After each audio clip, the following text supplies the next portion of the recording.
आप सभी को the concept of mathematics channel पर स्वागत है। आज हम लोग देखेंगे क्लास 10th साइंस का 80 objective first sitting. Class 10th first sitting का है साइंस का। देखिए यह जो फर्स्ट सिटिंग है साइंस का क्वेश्चन है। चलिए 1 नंबर से देखते हैं।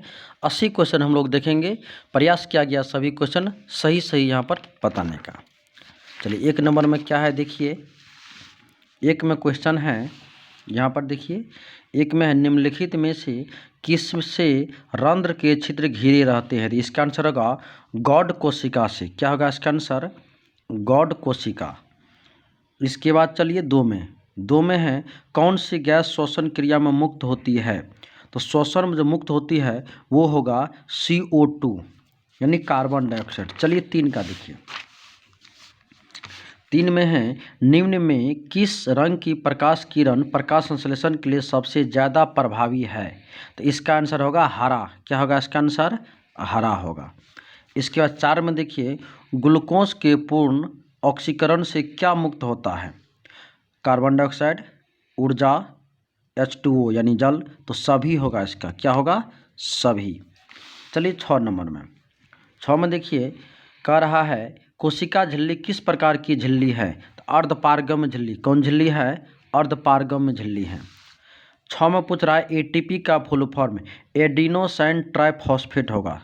क्या होगा? Adenosine triphosphate. चलिए 7 का देखिए। 7 में कह रहा है स्टार्च की उपस्थिति की जांच के लिए। क्या है? स्टार्च की उपस्थिति की जांच के लिए किस विलयन का उपयोग होता है। तो आयोडीन। किसका उपयोग होता है? आयोडीन का उपयोग होता है। 8 में देखिए प्रकाश संश्लेषण की दर निम्न में से किन कारकों पर निर्भर करती है। प्रकाश के गुण पर, प्रकाश की मात्रा पर। तो दोनों पर होगा यानी A और B दोनों होगा इसका ऑप्शन। 9 में चलिए 9 का देखिए। 9 में निम्नलिखित में कौन ऊर्जा का और नवीकरणीय स्रोत है। तो इसमें होगा पेट्रोलियम। क्या होगा? पेट्रोलियम। 10 का देखिए जीवाश्म ईंधन की ऊर्जा का वास्तविक स्रोत है नाभिकीय संलयन, सूर्य, चंद्रमा। इनमें से कोई नहीं। थी इसका होगा इनमें से कोई नहीं। 11 में कह रहा है जो दहन कर ऊष्मा उत्पन्न करते उसे क्या कहते हैं? ईंधन। क्या कहते हैं उसे? ईंधन कहते हैं। 12 का देखिए क्या कह रहा है। 12 में यूरो सेकेंड का संबंध है वायु प्रदूषण से। किससे संबंध है? वह यूरो सेकेंड का संबंध वायु प्रदूषण से है। श्वेत प्रकाश में वर्ण विक्षेपण उत्पन्न करता है। किसमें? प्रिज्म में होता है वर्ण विक्षेपण। 14 नंबर का देखिए सौर ऊर्जा को सीधे विद्युत में बदलने वाली युक्ति को कहते हैं सौर सेल। क्या कहते हैं? सौर सेल। अभी हम लोग सेट सी देख रहे हैं। 15 का क्वेश्चन देखिए करा निम्न में कौन प्रबल क्षारक है। NaOH sodium hydroxide. 16 में करा शुष्क बर्फ का रासायनिक सूत्र कार्बन डाइऑक्साइड यानी CO2। शुष्क बर्फ का सूत्र CO2। 17 का देखिए CaOCl2 यह विरंजक चूर्ण का सूत्र है। किसका सूत्र है? विरंजक चूर्ण का CaOCl2। 18 में आयोडीन युक्त नमक है NaCl plus KI sodium chloride plus potassium iodide. याद रखिएगा NaCl प्लस KI। 19 का देखिए मिश्र धातु जिसमें 90% कॉपर है और 10% टीन है तो उसका नाम क्या होगा? इसका नाम कांसा। कांसा का मिश्र धातु है। ऑक्सीजन गैस के एक अणु के 2 परमाणुओं के बीच कितने बॉन्ड पाए जाते हैं? Double bond. कौन बॉन्ड होता है? डबल बॉन्ड होता है। यशद पुष्प क्या है? Zinc oxide. क्वेश्चन है यशद पुष्प 21 नंबर में जिंक ऑक्साइड। 22 का चलिए 22 में पूछ रहा है क्वेश्चन है 22 नंबर में कि उच्च वसीय अम्लों के सोडियम लवण को साबुन कहते हैं। साबुन का परिभाषा पूछ दिया है। 23 में निम्नलिखित में से कार्बोनिल समूह का संकेत कौन है? इसका होता है यह वाला होता है CO। देखिए 2 लाइन इधर खींचा गया है इसका। इसके बाद 24 में है निम्नलिखित कार्बनिक यौगिकों में कौन सा यौगिक एल्काइन है? एसिटिलीन। कौन होगा इसका? एसिटिलीन। 25 में है कार्बन हाइड्रोजन से संयोग कर बनाता है हाइड्रोकार्बन। क्या बनाता है? हाइड्रोकार्बन। 26 में बोरोन एवं एल्युमिनियम आवर्त सारणी के किस वर्ग के तत्व है? 13वें आवर्त के तत्व है। कौन वर्ग के तत्व है? 13वां। 27 का देखिए मूत्र का पीला रंग किस वर्णक के कारण होता है? यूरोक्रोम। यूरोक्रोम के कारण मूत्र का रंग पीला होता है। बाघ उपभोक्ता है तृतीय पोषी स्तर। किसका होगा? तृतीय पोषी स्तर। 29 में है पित्त रस का स्राव होता है यकृत द्वारा। पित्त रस का स्राव यकृत द्वारा। 30 में है मनुष्य, बिल्ली तथा चमगादड़ का अग्रपाद समजात अंग, कौन अंग होगा? समजात अंग। इसके बाद निम्नलिखित में कौन पुनरुद्ध भवन उदाहरण है? हाइड्रा, कौन होगा इसका? हाइड्रा होगा। चलिए अगला देखते हैं। 32 नंबर में किस जीव की जीनी संरचना कहलाती है? जीनोटाइप, क्या कहलाती है? जीनोटाइप। 33 में पोटेशियम की परमाणु संख्या 19 है तो इसकी संयोजकता क्या होगी? इसकी संयोजकता 1। पोटेशियम का संयोजकता कितना होता है? 1। 34 का देखिए, एल्केन का सूत्र होता है CnH2n+2। एल्केन का सूत्र CnH2n+2। फ्लोरीन की परमाणु संख्या 9 होता है, परमाणु संख्या याद रखिएगा, फ्लोरीन का परमाणु संख्या 9 होता है। इसका 36 में कोई विलयन लाल लिटमस को नीला कर देता है, इसका pH मान यानी क्षारीय होगा, यानी 7 से अधिक होगा, 7 से अधिक। 37 का देखिए क्या है, ऑक्सीजन का परमाणु भार 16 होता है। कितना होता है ऑक्सीजन परमाणु भार? 16। बॉक्साइट निम्नलिखित में किसका अयस्क है? एल्युमिनियम का अयस्क। बॉक्साइट किसका अयस्क है? एल्युमिनियम का। 39 में धातुओं की क्रियाशीलता श्रेणी, जब इसको देखिएगा तो सही क्रम इसका होगा, पहले होगा सोडियम, उसके बाद मैग्नीशियम, जिंक और कॉपर। सोडियम सबसे ज़्यादा सक्रिय है, उसके बाद उससे कम मैग्नीशियम, उससे कम जिंक, उससे कम कॉपर।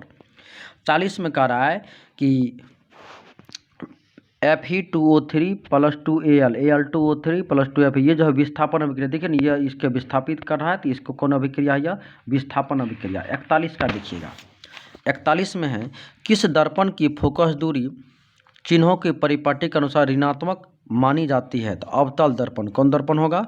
अवतल दर्पण। अवतल दर्पण में आवर्धित काल्पनिक प्रतिबिंब बनाने के लिए वस्तु को कहाँ रखा जाता है? तो फोकस और ध्रुव के बीच, फोकस और ध्रुव के बीच। प्रकाश के अपवर्तन के कितने नियम हैं? 2 नियम, सबको पता होगा, 2 नियम होते हैं। किसी माध्यम के अपवर्तनांक का मान होता है, यानी म्यू बराबर होता है sin I/sin R। अपवर्तनांक का सूत्र होता है n बराबर यानी sin I/sin R। 45 का देखिए, लेंस की क्षमता का SI मात्रक होता है डायप्टर। क्या होता है? डायप्टर। अवतल लेंस में आवर्धन का सूत्र होता है V/U। क्या होता है? V/U। हीरे का अपवर्तनांक पता होगा 2.42। एक प्रिज्म कितने सतहों से घिरा होता है? एक प्रिज्म 48 नंबर में कितने सतहों से? 5 सतहों से घिरा होता है।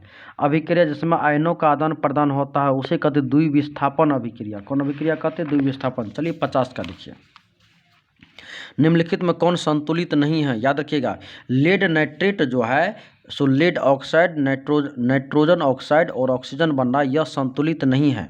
कैसे नहीं है? तो यहाँ पर देखिए NO3 का होल 2 है, यहाँ पर NO2 ही है, इसलिए यह संतुलित नहीं है, यानी इसका डी ऑप्शन हो जाएगा।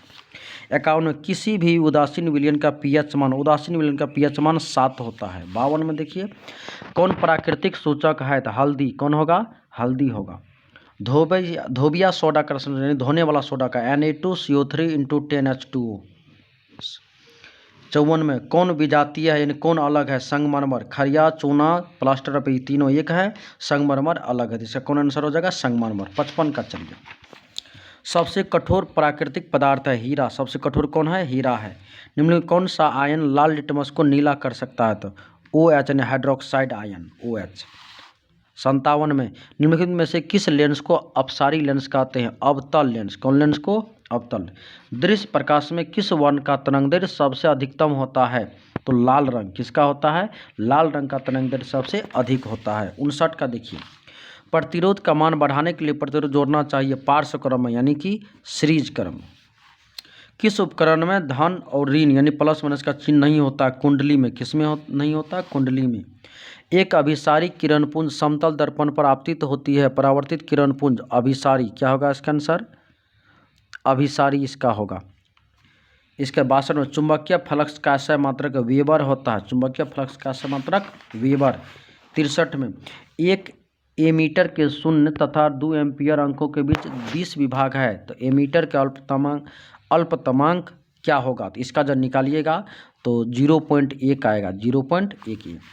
यदि कोई प्रतिरोध समांतर हो तो उनका समतुल्य प्रतिरोध होगा, प्रत्येक प्रतिरोध से कम होता है। 65 का देखिए, रक्त का लाल रंग निम्नलिखित में से किस प्रोटीन की उपस्थिति कारण होता है? रक्त जो लाल होता है हम लोग का वह हीमोग्लोबिन कारण। किसी कारण होता है? हीमोग्लोबिन। क्लोरोफिल वर्णक का रंग होता है हरा। कैसा होता है? हरा। दांत का कठोरतम भाग है इनामेल, ये जो परत होता है ऊपर का कठोर भाग उसको इनामेल कहते हैं। 68 में थायरोक्सिन हार्मोन के संश्लेषण में किसका होना आवश्यक है? आयोडीन का। किसका होना जरूरी है? आयोडीन का।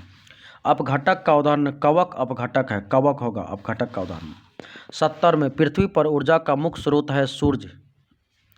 निम्नलिखित में कौन पर्यावरण का हिस्सा है? वायुमंडल, जलमंडल, स्थलमंडल, इनमें सभी। तो इसका होगा इनमें से सभी।